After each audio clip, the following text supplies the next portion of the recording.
আসসালামু আলাইকুম। প্রাথমিক শিক্ষা অধিদপ্তরের নিয়োগ প্রকাশ। এই নিয়োগে অফিস সহকারী কাম কম্পিউটার মধ্যক্ষরিক এছাড়াও হিসাব সহকারী পদে যে সকল প্রার্থীরা আবেদন করতে চান, এই ভিডিওটি দেখে আপনারা নির্ভুলভাবে আবেদন ও পেমেন্টের কাজ সম্পন্ন করতে পারবেন। ঘরে বসে নির্ভুলভাবে আবেদন করতে হলে যে কোনো একটি অনলাইন ব্রাউজার ব্যবহার করবেন। অনলাইন ব্রাউজারে গিয়ে লিখবেন dpr.teletalk.com.bd লিখে এই ওয়েবসাইটটিতে প্রবেশ করবেন। এই ওয়েবসাইটটি এই ভিডিও ডিসক্রিপশন বক্সে দেওয়া থাকবে। এই নিয়োগে আবেদন চলমান থাকবে 20/9/2025 থেকে 12/10/2025 তারিখ পর্যন্ত। আবেদন করার পূর্ব মুহূর্তে বিস্তারিত বিজ্ঞপ্তিটি দেখে নেবেন, যার মধ্যে বয়স এছাড়াও শিক্ষাগত যোগ্যতা, অন্যান্য যোগ্যতা এই সার্কুলার সাথে আপনার যোগ্যতার সাথে মিলেছে কিনা। যদি আপনি যোগ্য হন তাহলে application form click here to apply online এখানে আপনারা ক্লিক করবেন, তাহলে পরবর্তী অপশনে যেতে পারবেন। এখানে আপনারা অ্যাভেলেবেল সার্কুলার দেখতে পারবেন, বাম পাশে বৃত্তটিতে টিক দেবেন, এরপর নেক্সট বাটনে যাবেন। এরপর দেখতে পারবো অ্যাভেলেবেল পোস্ট, যে পদগুলো আপনারা পূর্বে সার্কুলারে দেখছেন এই পদগুলো দেখতে পারবেন। যে কোনো পদের অ্যাপ্লিকেশন পদ্ধতি একই, আপনি যে পদটিতে আবেদনের যোগ্য ওই পদটি শুধু সিলেক্ট করবেন। পছন্দ অনুযায়ী পদে বাম পাশে বৃত্তটিতে টিক দেওয়ার পর নেক্সট বাটনে ক্লিক করবেন, তাহলেই পরবর্তী স্টেপে দেখতে পারবেন অল জবস প্রিমিয়াম মেম্বার, আপনার টেলিটকে অ্যাকাউন্ট আছে কিনা।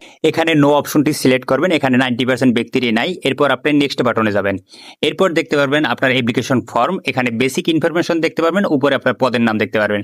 এখানে আপনার নাম দেখতে পারবেন, নাম, পিতার নাম, মাতার নাম। ইংলিশে আপনার অবশ্যই সার্টিফিকেট অনুযায়ী দেবেন এবং নির্ভুলভাবে দেবেন।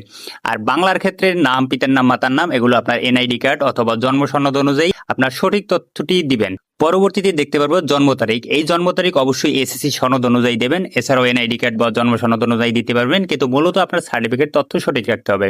এরপর আপনার ধর্মস্থানে আপনি যে ধর্ম হন ওই ধর্ম সিলেক্ট করবেন। এরপর জেন্ডার সিলেক্ট করবেন, মেল অথবা ফিমেল। এরপর দেখতে পারবেন ন্যাশনাল আইডি কার্ড, আপনার যদি ন্যাশনাল আইডি কার্ড থাকে তাহলে ইয়েস দিয়ে ন্যাশনাল আইডি কার্ডের নাম্বারটি বসিয়ে দেবেন। আর যদি বার্থ সার্টিফিকেট থাকে তাহলে বার্থ সার্টিফিকেট দেবেন, যদি চান দুইটাও দিতে পারেন অথবা একটা আপনাকে দিতে হবে বাধ্যতামূলক। এরপর দেখতে পারবো যে মোবাইল নাম্বার, এই মোবাইল নাম্বার অবশ্যই আবেদনকারী ব্যক্তির হতে হবে। যদি আবেদনকারী ব্যক্তি ফোন না চালায় ওই ক্ষেত্রে পিতামাতার হতে পারে, কোনো সমস্যা নাই। মোবাইল নাম্বার এবং কনফার্ম মোবাইল নাম্বার একই নাম্বার হতে হবে। এরপর ইমেল অ্যাড্রেস রয়েছে, এই ইমেল অ্যাড্রেসটি অবশ্যই দিতে হবে, এটা আপনার প্লে স্টোর খোলা থাকলে আছে। এরপর কোটার ক্ষেত্রে আপনার নট অ্যাপ্লিকেবল দেবেন। এরপর ডিপার্টমেন্ট স্ট্যাটাস, যদি আপনি এই প্রতিষ্ঠানে চাকরি না করে থাকেন এখানে অন্য দিবেন। যদি আপনি কোনো সরকারি চাকরি বা স্বায়ত্তশাসিত চাকরি করে থাকেন এখানে ইয়েস আপনি দিতে পারবেন। এরপর বিস্তারিত তথ্য আপনি তুলে ধরতে পারবেন। এরপর রয়েছে বর্তমান ঠিকানা, বর্তমান ঠিকানায় যার ঠিকানায় থাকেন তার নাম দিবেন। এরপর দেখতে পারবেন গ্রামের নাম বা ওয়ার্ড নাম্বার, এলাকার নাম এগুলো আপনারা দিবেন।